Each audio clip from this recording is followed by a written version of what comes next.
The next item on the agenda is the ordinance to amend and ordain Section 177-3 of the Warren County Code, recreational shooting of firearms in Dungadin subdivision. Mr. Daly? Thank you, Mr. Chairman. Section 177.3 of the county code provides for designated locations where shooting of firearms is prohibited. And you have a list of 11 subdivisions where shooting of firearms is prohibited.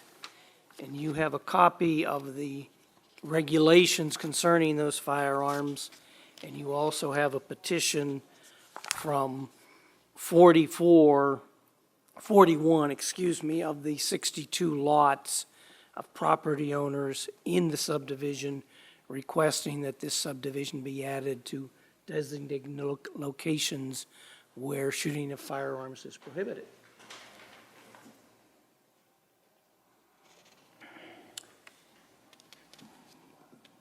Questions? Does anyone on the board have questions? I know I do. Given that, I understand Dungadin because I considered actually buying a home there.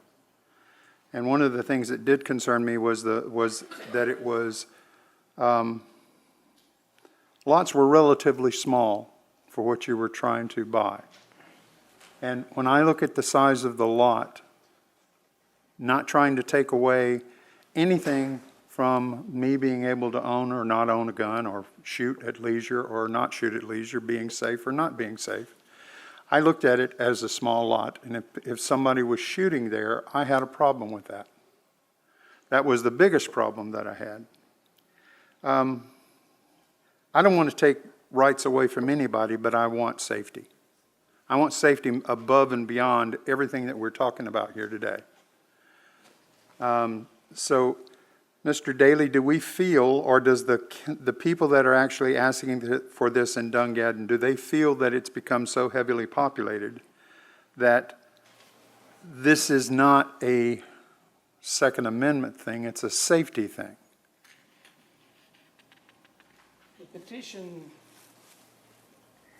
The petition, sir, says it is our wish to have the subdivision added to the list of subdivisions in Warren County Code 177-3 sub A that are so heavily populated as to make the outdoor shooting of firearms dangerous to the inhabitants.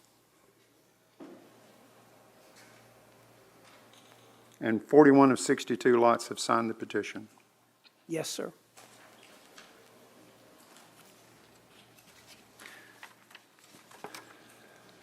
Any additional questions for the staff? This public hearing is now open. Mrs. Shiraki, has anyone signed up? Yes, Mr. Chairman. Joe Andrews.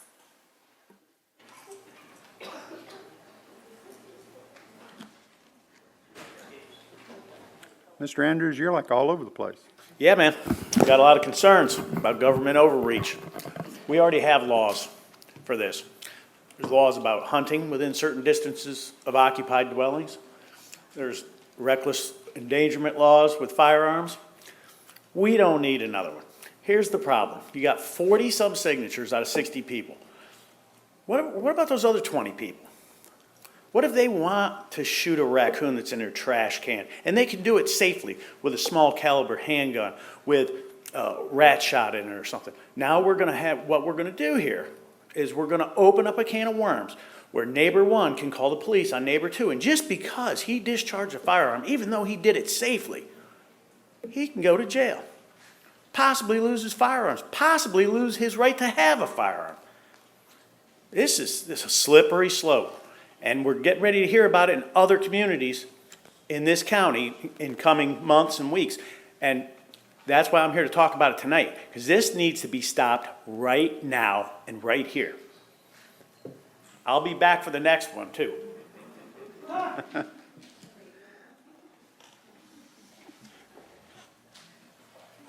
Is there anyone else that would like to speak, Mrs. Shiraki? No one else has signed up, Mr. Chairman. Yes, sir. Could I get your name and address when you get up to the podium, please?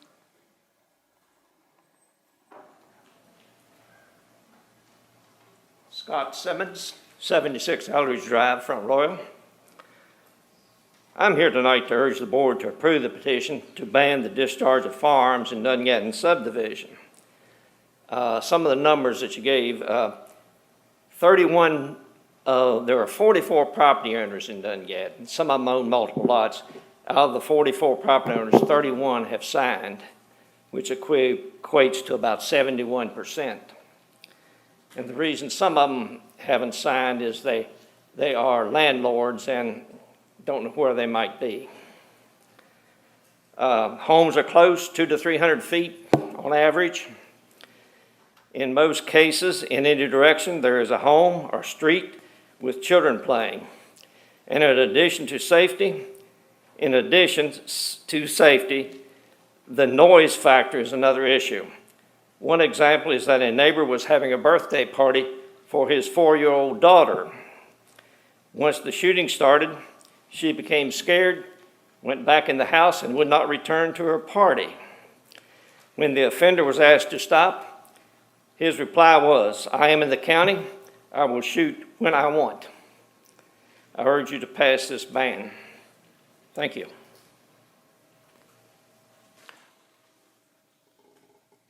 I don't know the answer to this. Is there a homeowners association in Dungadin? Yes, it is. We're not a homeowners association. But you do have a group of members that you communicate with on a regular basis? Correct. And is everybody involved in that? All of the community? Or is everybody invited to visit and talk about anything that they want to? Yes? This is the president right here. Okay. Ma'am, could you come up for me just a minute?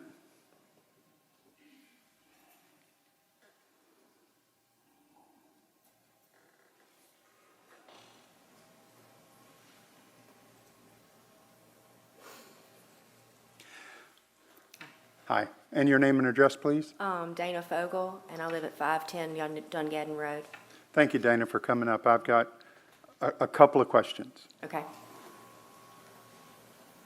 I know that there's a concern over the firearms being shot in the area. Yes, it is. Have you had a public group get together of all of the people in the community and try to sit down and talk with the other members and say, look, my grandkid's going to have a birthday party on Saturday. Would you please not shoot?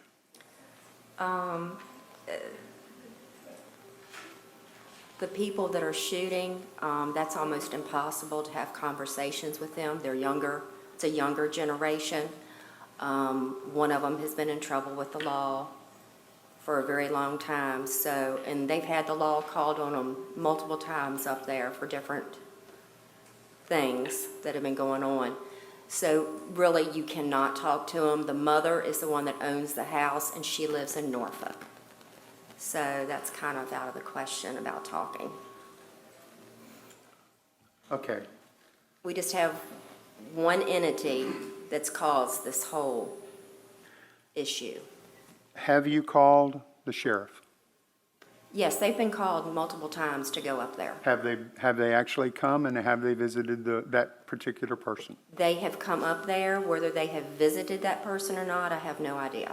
Have you, I suggest that you ask for a record or a incident report that they actually went and visited that particular person? Mm-hmm. Because if they can't find him, or if they are going anyplace to look into this thing and they're not hearing shooting and they can't find him, they may not have done a report. I think you should be asking for the report. Well, they should be writing a report anyway, saying that they went to a call, even though that they... You are absolutely correct. Yes. I mean, we want to make sure that they're doing their job, and they're doing their, I'm not going to say their job's big. Correct. But doing their due diligence to help solve that problem. But the houses are way too close for all of this. It is very dangerous because they are shooting across a road, and that is illegal to do also. When they're called, I don't know if they drive right to the house, but if they would just sit and listen out on Dungadin Road, they could hear them shooting.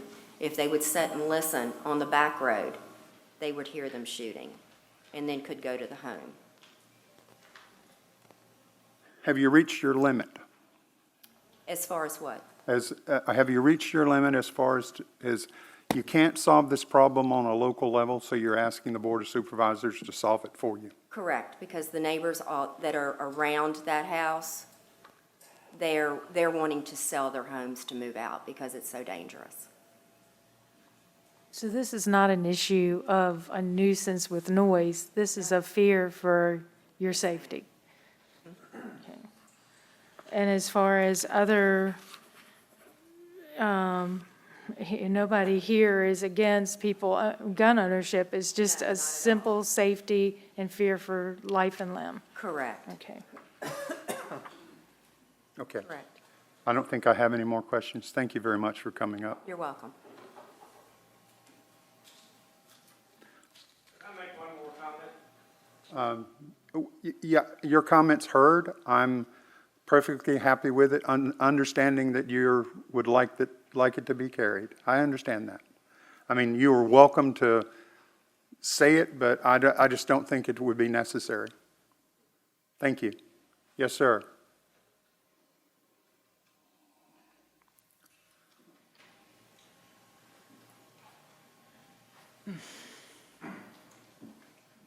Hi, my name is Ryan Messenger. I live at 363 Wendy Hill Road, which is part of Shenandoah Farms. We recently had a shooting ban added to our community, and personally was against it and was unaware of it being done. Didn't see it coming up on an agenda, which it was, but didn't know, so didn't speak out then, and I figured I'd speak here.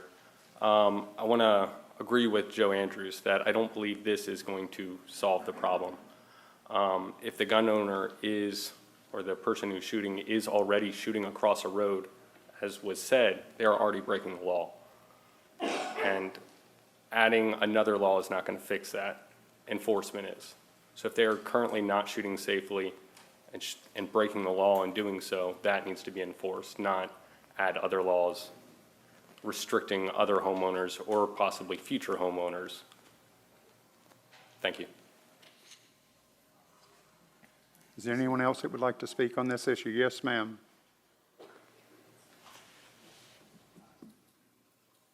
And we'll get your name and address, please. Sarah Saber, and I'm at 90 Reed Drive, Front Royal.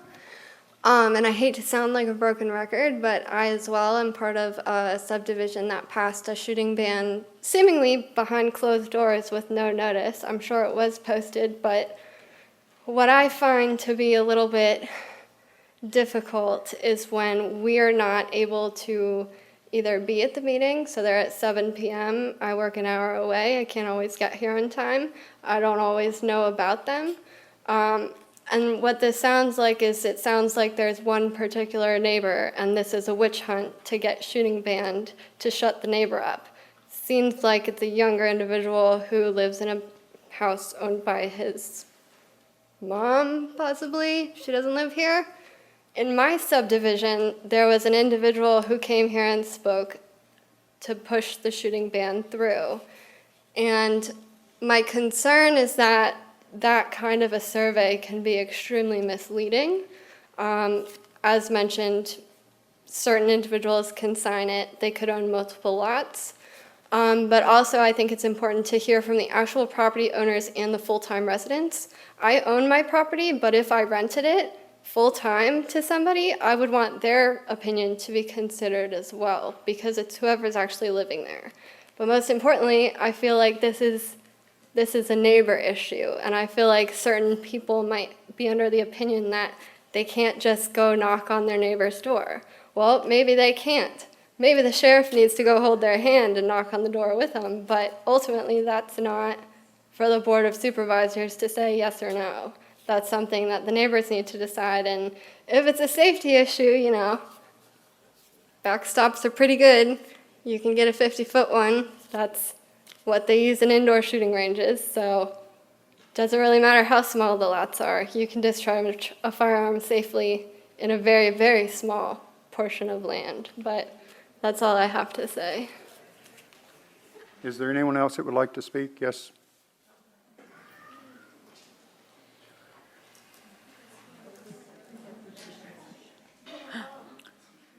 We're going to be short and sweet, huh? Okay, rebuttal, Noel Williams from 419. I don't live where you live, but you know there are raccoon traps at Road King. They can stop the animals. You all need to vote and help these people out. That person needs to be arrested. I don't know, gun violence, I'm against it. Violence with guns. I worked at Kmart at the Sporting Goods. Those gun owners were responsible. This person isn't. Get them off the street. Thank you.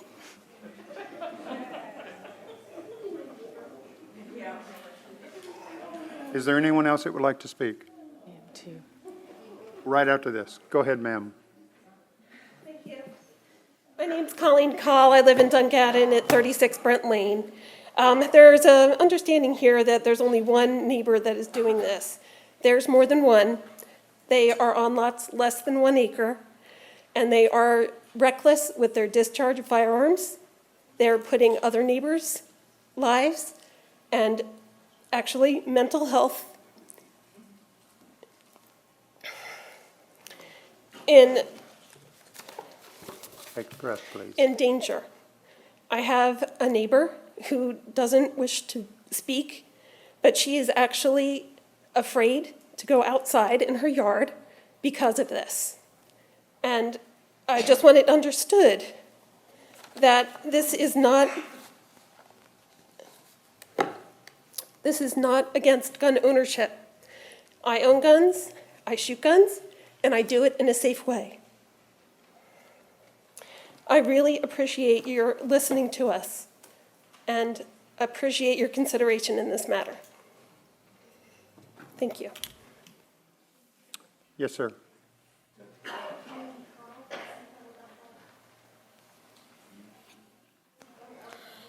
Yeah, I'm at Roger Smith, 64 Terra Road, Front Royal, Virginia. What exactly is Section 177-3?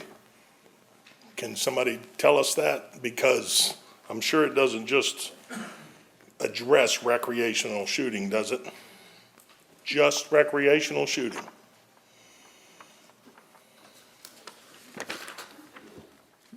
Mr. Daly, do you have an answer for that, please?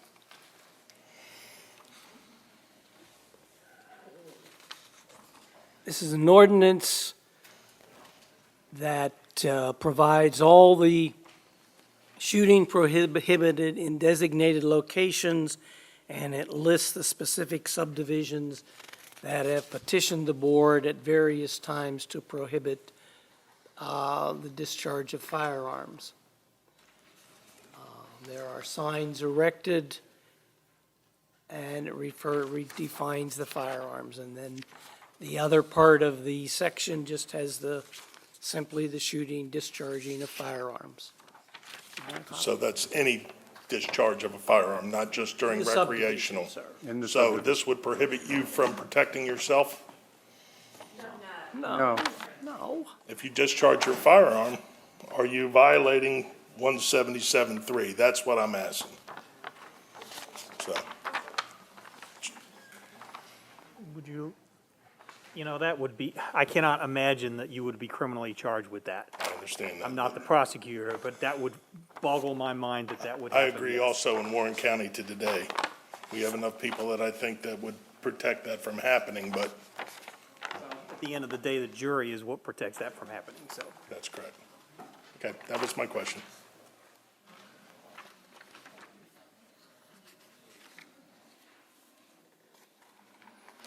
Is there anyone else that would like to speak? Mr. Gabbert? Thank you, Mr. Chairman. Paul Gabbert, 1221 Valley View. Excuse me just a second, Paul. Could we get a little quiet in the audience, please? Thank you. I don't envy the position that you all are put in sometimes. Some of the things you're asked to judge and be the jury, sometimes I think I'm going to come up here when me and my wife get into a fight and have you decide who's right and who's wrong. But I don't get it when in a subdivision where there's not a lot of land, the lots are small. I don't get it when people can't give up their shooting when there's children playing around. To me, I just don't get it. I think safety would be your number one thing rather than go out in your backyard and shoot a gun. Yeah, shooting across the street is illegal. Are the police going to catch you doing it? No. You shoot across the street and shoot a kid. That's illegal. Are they going to catch who did it? Maybe, maybe not. I don't understand the safety value of things these days that it's my right. It's my right to fire a gun. It's my right to carry a gun. I don't own guns. I lost a brother-in-law to a gun. I've lost friends to a gun. I lost friends that didn't come back from Vietnam to guns. And sometimes I don't get it with, not to be judgmental, but gun owners. It's like the whole thing is about their gun, about being able to hold their gun in their hand and shoot it. Forget the people who are around you, playing in the street, playing in the yard. Forget those people. Just give me my gun, let me shoot it. Thank you. I hope you all vote the right way. Is there anyone else that would like to speak? Yes, sir. Yeah, my name is Darrell Lusky. I live at 146 Lookout Point Way. My background, I got a little bit of expertise in this. I was a deputy sheriff in El Paso County where I was got the expert marksmanship awards. I was in the military 21 years. I was a gun, or actually what's called a CADM, which is a weapons instructor for the Air Force Academy. Been in Iraq. So I've been around guns all my life. I'm a Second Amendment holder. I own my own guns. But safety is the prime factor. If you go ahead and allow people to go ahead and, in fact, Mr. Fox, I think you heard my spiel last year. But if you allow people to go ahead and shoot in an unsafe manner, if you look at what the federal government requires for a safety range, there's an 8-foot berm around it. What you got problems are, you got ricochets. Somebody goes ahead and shoots, they hit the rock, it ricochets off. It can go in any direction. Mr. Messenger, I think it was over here, mentioned that, well, they're using small arms. What's going to stop them there? Have you ever looked at the box of 22? The 22 on the side of the box says it's got a range of 1.5 miles. The 22 is basically your smallest round out there. So you can go ahead and shoot that. It can hit a tree, ricochet off, and it can still go 1.5 miles. This is not anything about the Second Amendment rights. This is not anything about your rights, period. This is the right of safety, which is in your Constitution, freedom. This has not has anything to do. They can still go to the range and shoot. They can shoot in a safe area. Most states, not most states, but there are a few states like Missouri, Texas, require you to have a minimum of 5 acres before you can shoot. Some are actually 10. The reason behind that is because that velocity of that round. Even a pistol, 38, that will go over 400 yards. It might not be accurate, but it's so the velocity goes over. You're looking at a velocity of a weapon. It's getting the carriage is holding a charge in that weapon, that powder. And when that goes off, it goes off. You can't control it. There is, if you go on, you can go YouTube, you can go on Google. You look out there and you look at fire weapons accidents on firing range. These are experts. These are professionals. These are law enforcement experts. Then they still get accidents. So if you got a lot that's less than less than an acre, it's not if something's going to happen, it's going to be when something happens. And it will happen. We've already had here in Warren County, we had a lady last year, they got somebody shot her in the neck. I think somebody here has told me about a ricochet or shrapnel hit a kid lately here in Warren County. This is something that, like these guys say, it's got to be stopped. You say, well, it's a slippery slope. It's also a slippery slope if you let it go forward and somebody gets hurt. Do you want this on your conscience? I don't want it on mine. I don't have a dog in this fight. I don't belong to the subdivision. But I do believe in the safety of the people of Warren County. And like I said, I personally, I hunt, I shoot, but I do it safely. I go out to a place I have a friend that's got 50 acres. You can join the Isaac Walton League here. They got firing ranges down there in Berryville. There's plenty of places that are safely fitted where you go shooting. You don't have to worry about the ricochets. When we had one for Shenandoah Farms, we had people come up here. One they got shot in their pool. Another one had shot through their window. Other ones, they found people shooting around, shooting and hitting his pool, inside his pool. I mean, this is not safe. So when they keep saying it's my Second Amendment rights, it's a slippery slope, your Second Amendment rights says you have the right to bear arms. It does not say you have the right to shoot in an unsafe environment. Thank you, sir. Is there anyone else that would like to speak? If no one else would like to speak, we would consider this public hearing closed. What is the pleasure of the board? I move that the Board of Supervisors approve the attached ordinance to amend Section 177-3 of the Warren County Code to add the Dungadin subdivision to the list of designated locations where the recreational shooting of firearms is prohibited. Do we have a second? Mr. Chairman, I'm going to second this, and I'd like to make note that 41 of the 62 lots have signed the petition supporting this request. Any additional discussion? Mrs. Shiraki, could we get a vote, please? Mr. Chairman? Aye. Ms. Cullors? Aye. Mr. Fox? Aye. Thank you.